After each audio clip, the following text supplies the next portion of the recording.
Daryl, I suspect you've got a range of emotions. The overriding one, I guess, is of disappointment to go out in a cruel fashion. Yeah, it's a cruel way to lose a game of football, obviously penalties, but you know the rules before the game. I'm just gutted for clubs. I thought he was terrific tonight, missing that last penalty. He's 20 for his birthday today as well. Yeah. So I'm gutted for him, to be fair. He's been awesome tonight and awesome Saturday as well, and it's a real learning curve for him to come through this tonight on his birthday. Yeah. And what was nice to see as well, after that penalty, the whole team, yourself, went over to him and basically told him to get his head up, didn't you? No, listen, you have to be brave to take a penalty as well. He's a young man and the crowd are booing when you walk up. It's his first time experiencing that, and he showed bottle taking it, and you learn from this and go from this.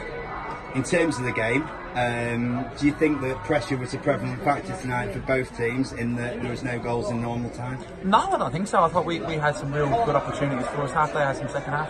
I thought our build-up play today was terrific. We moved the ball really well, and we couldn't get that goal in the first half. And the second half, we had bunkered out to line Kells with a great clearance. But no, I think both teams did try and go win the game. In terms of the first half, other than the first 10 minutes, we seemed to dominate proceedings, didn't we? Yeah, I thought we played really well. I thought we passed the ball really well. We dominated possession against a good side. Listen, Grimsby have got a good side, and we've come out and dominated the ball. With that in mind, were you a little bit disappointed to go into the break level?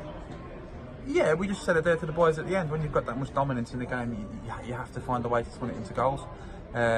Because you can expect to have that dominance again in the second half. You know, when you're on top, you've got to be a little bit more clinical, a little bit more ruthless, and take some chances. A few scary moments in the second half, weren't they? But at the end of the day, it shows a lot about the character of the team that we came through. Yeah, I thought we were magnificent. We defended the box ever so well. I thought Kel was outstanding before he went off. He'd have a headache tonight from the amount of cross he headed out of the box. He was terrific. But no, listen, it's disappointing, but we move on Saturday night. You brought Arthur Ganua into the game for the last 20 minutes or so. What was you thinking behind that? Was that to stretch the game, really go for that win? Yeah, just to stretch the game and give another option to get in and around Joe. I thought Arthur done well again when he came on. He posed them a different threat to what we had before. Yeah, I thought a decent 20 minutes. As you alluded to a moment ago, the skipper was withdrawn with a few moments to go. Was that tactical or was that, did he pick up? No, injury, ankle injury. And in terms of the penalties, we noticed that you had Virgil stripped off here. Was the plan to get him on? Or? Yeah, we tried to get him on, but there was the one just at the end. What can we learn from tonight in terms of this group as a whole? I think we can learn a lot from tonight. Like we said, we've come here put on another really good performance. We've kept a clean sheet. We haven't lost a game in terms of the 90-minute game. Some of the players have been in an environment now they've probably never been in before, in terms of losing the penalty shootout in front of a decent crowd.